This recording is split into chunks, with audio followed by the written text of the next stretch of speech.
রণক্ষেত্র Durgapur station চত্বর, bike রাইডার্সদের ওপর অতর্কিত হামলা ও ভাঙচুর। অভিযুক্ত অটো ও ট্যাক্সি চালকরা। শিল্পাঞ্চল দুর্গাপুরের প্রধান পরিবহন হাব দুর্গাপুর রেল স্টেশন ও সংলগ্ন বাস স্ট্যান্ড চত্বর, যা কার্যত রূপ নিল চরম উত্তেজনার মঞ্চে। অ্যাপ ভিত্তিক বাইক রাইডার্সদের সঙ্গে স্থানীয় অটো ও হলুদ ট্যাক্সি চালকদের পুঞ্জীভূত ক্ষোভের আগুনে আজ কার্যত অগ্নিগর্ভ হয়ে উঠল পুরো এলাকা। চলল হাতাহাতি, ধস্তাধস্তি এবং বাইক ভাঙচুরের মতো তাণ্ডব। রাইডারদের ওপরে প্রচণ্ড অত্যাচার চালাচ্ছে, সেটা সিটি সেন্টার বাস স্ট্যান্ড হোক বা আমাদের দুর্গাপুর স্টেশন বাস স্ট্যান্ড হোক। আমাদেরকে নিয়ে ঝামেলা করার কারণ হচ্ছে আমরা অতি স্বল্প পয়সায় আমরা কাস্টমারকে সার্ভিস দিই, এটা ওদের রাগ। কিন্তু আমাদের যে পরিষেবাটা সেটা হলো আমাদের অনলাইন পরিষেবা। আমরা কিন্তু কখনো কোনো কাস্টমারকে সামনে গিয়ে আমরা অ্যাপ্রোচ করি না। কাস্টমার অনলাইনে বুকিং করে তবেই আমরা নিয়ে যেতে পারি এবং একটা সিঙ্গেল কাস্টমারকে আমরা নিয়ে যেতে পারি। আজকে যখন আমরা দাঁড়িয়েছিলাম, বেশ কিছু ছেলে আমার গাড়ির হেলমেট এবং আমার গাড়িকে লাথি মারে। আমার দুটো গাড়ির হেলমেট, একটা কাস্টমার হেলমেট, একটা আমার যেটা আমি পরি সেই হেলমেট, দুটোকে ভেঙে দেয়। হেলমেট দুটো এখানে আছে, দুটো হেলমেটকে ভেঙে দেয় এবং ওরা আমাদের গায়ে হাত দেওয়া করে। আমরা অসংখ্য ছেলে মিলে আমরা আটকাই যে কী হয়েছে, মুখে আমরা কথা বলি যেন গায়ে হাত দেওয়া না করে কারো। সেখানে ওরা এসে আমাদেরকে অত্যন্তভাবে মারধর করে, যে মারধর আমরা কখনো কারোর সাথে করিও নি, আমরা দেখিও নি। এমনভাবে মারধর কেউ কারোর সাথে করে বলে আমাদের জানা নেই। প্রথমে আসে ট্যাক্সি চালকরা, তারপরে যখন ওরা দেখতে পেয়েছে আমাদের অনেক ছেলেরা ছিল, তখন তারা অটোওয়ালাদেরকে ডেকে নিয়ে আসে এবং অটোওয়ালাদেরকে দিয়ে আমাদেরকে মারধর করে। আমরা তখন ওখান থেকে আপনি বলতে পারেন যে আমরা ভয় সেখান থেকে পালিয়ে আসি, কেননা ওখানে 3:1 সিচুয়েশন হয়ে গেছিলো। ওরা আমাদের থেকে 3 গুণ বেশি ছিল। আমরা সেখান থেকে পালিয়ে আসি, আমাদেরকে অতিরিক্ত মারধর করে।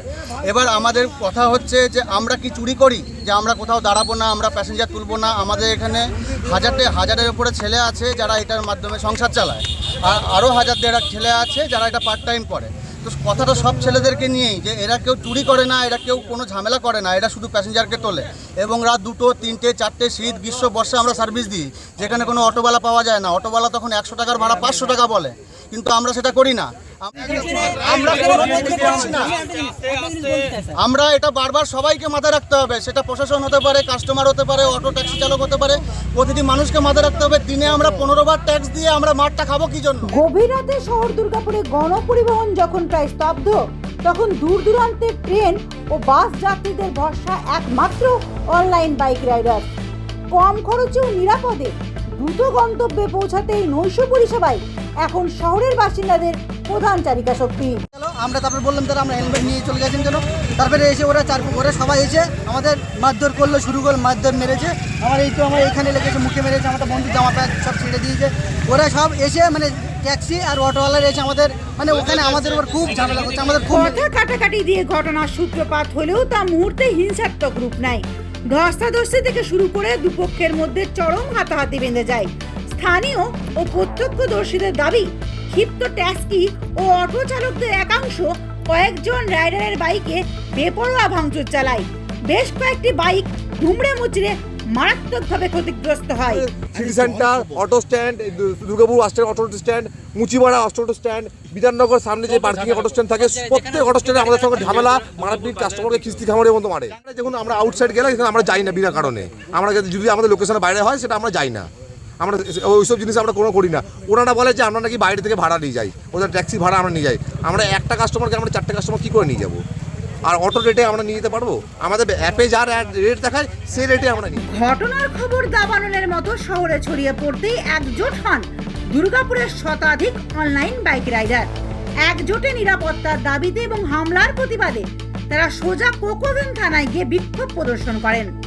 দুষ্কৃতী চালকদের অবিলম্বে গ্রেপ্তার এবং ক্ষতিগ্রস্ত বাইকের ক্ষতিপূরণের দাবিতে থানায় লিখিত অভিযোগ দায়ের করেছেন রাইডাররা। যাকে চাপড়ে দিচ্ছে, কাউকে মাথায় মেরে দিচ্ছে, কাউকে গায়ে হাত তুলে দিচ্ছে, কাউকে পিঠে লাত মেরে। আমাদের একটা রাইডারকে গেঞ্জি ছিঁড়ে তার পেটে 2 ঘুষি মারা দিয়ে স্যারকে জানালাম, একটা জিডি করলাম। তারপর এখনো পর্যন্ত আমাদেরকে আগামীকাল পর্যন্ত ডেট দেওয়া হয়েছে যে জিনিসটাকে কোনোরকমভাবে মিউচুয়াল করা যায় কিনা। পুলিশ প্রশাসন সূত্রে খবর, রাইডার্সদের কাছ থেকে অভিযোগ পাওয়ার পর সব দিক খতিয়ে দেখা হচ্ছে। পরিবহন ব্যবস্থা স্বাভাবিক করতে এবং স্থায়ী সমাধানের লক্ষ্যে সব পক্ষকে নিয়ে বৈঠকে বসার সিদ্ধান্ত গ্রহণ করা হবে। দুর্গাপুর থেকে অন্তরা সাথীর প্রতিবেদন, সমাজ পরিবর্তনে মানুষ।